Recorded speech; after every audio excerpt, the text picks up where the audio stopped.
Ekikonde kinyoose abakyala munangate okuva mu kibiina ekya NRM. Ekikonde kinyookedde ddala muganda wange osoose n'ondabira munangate fight kibadde kikambwe so nga ate ebya Shiba kw'ossa ate ne Spice Diana munangate tebinaggwa wabula obutambi obw'enjawulo nno munangate buvuddeyo so nga ate n'omwimbi munangate Spice Diana abadde akakasa munangate esayidi eno mu kifo kino kyabaddemu bampita Jaminati nsinzira ku Jaminati Yugi wabula kansoke nkutegeeze nti kasita obeera nga tonnaba kulayikinga vidiyo ogimpeere like kw'ossa ate n'okusubscribinga kasita obeera nga tonnaba ntandise munangate n'abakyala bano okuva mu kibiina munangate ekya NRM bayimbyemukko oluyimba eri munangate Pulezidenti Museveni naye muganda wange akasente ke babawadde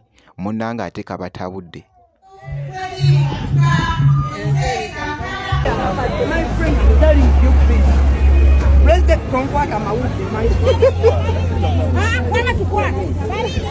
Pulezidenti atuwadde ebbaasa nga tuyidde ku siteegi naye abakazi bano abeewakiso bano bakazi babijjo bakwate bano ebifaananyi mwabeewakiso mujje atuwadde ebbaasa miliyoni 3 balwana sembera wali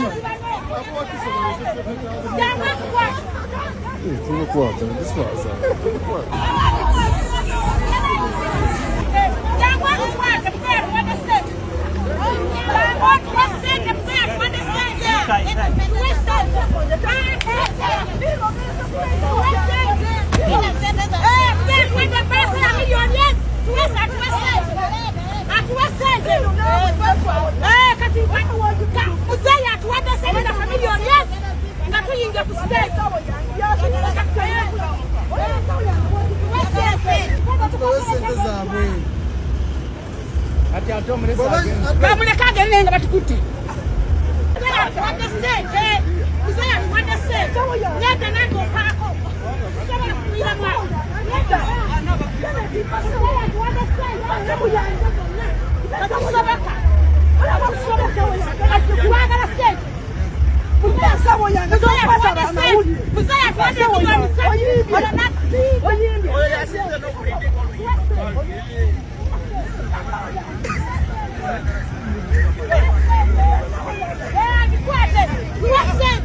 so nga ate ebya Shiba kw'ossa ate ne Spice Diana munangate tebinaggwa kaakati nno baleese obutambi nga balaga wali mu biseera eby'emabega nga bakuzizaayoko nga Shiba ne Spice Diana nga bakwatagana munangate bulungi nnyo era nga beehagingako munangate ku stage. A few moments later. It's been a while. You look so amazing.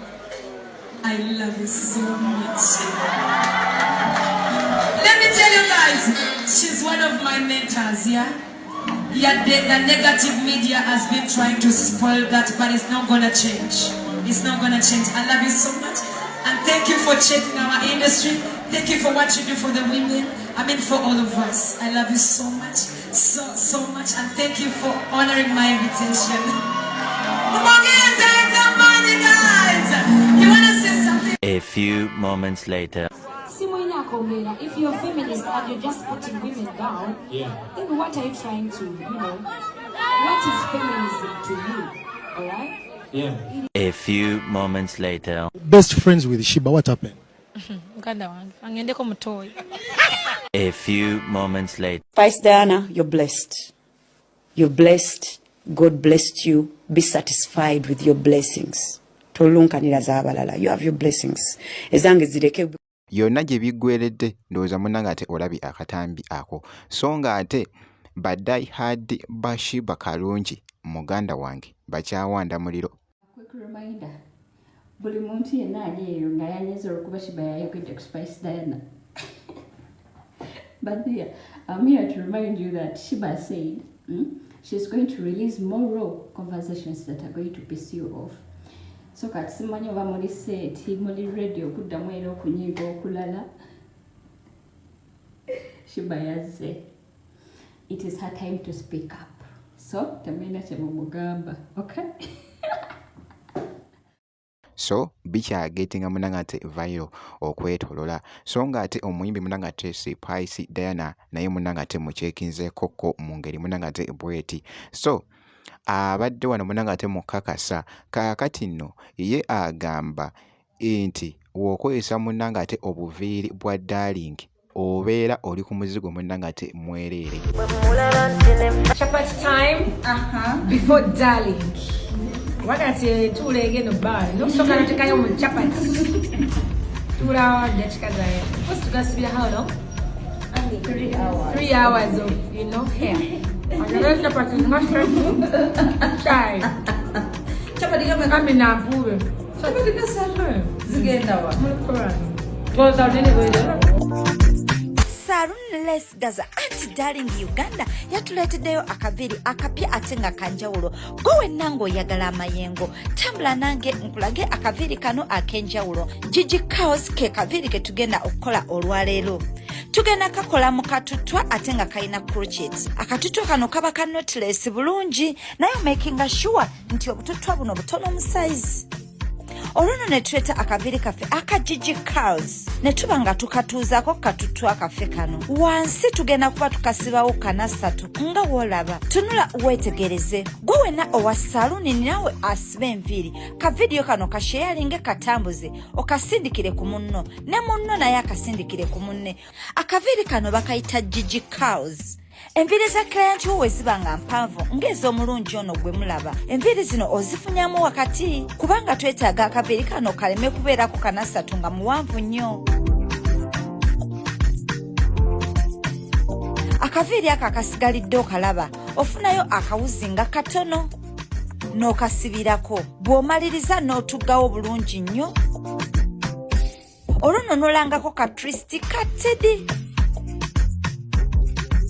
making sure nti ka twist yako okanywezezza wuzi eno tugenda kutuggawo bulungi nnyo kubanga enviiri za client wange zibuliddeyo zonna munda bw'omaliriza wuzi eyo gisaleko era langawo emirundi ng'ebiri olwo nno obeera omaze okusiba omuguwa gwaffe ne guvaayo nga guli neat akaviri kano kali decent ke kaviri kosobola okusiba